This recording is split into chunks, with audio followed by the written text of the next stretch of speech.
Ayan, dahil marami tayong zucchini, ayan, magigisa tayo. Ayan ang ginisa natin sa hipon, sibuyas, kamatis.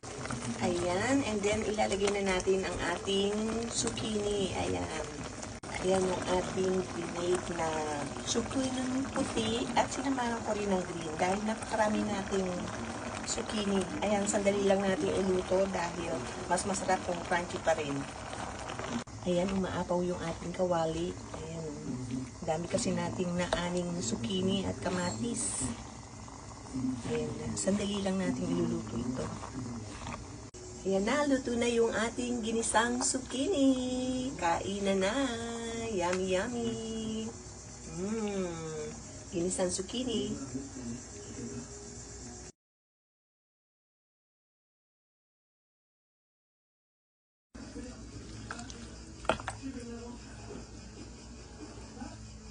Sarap.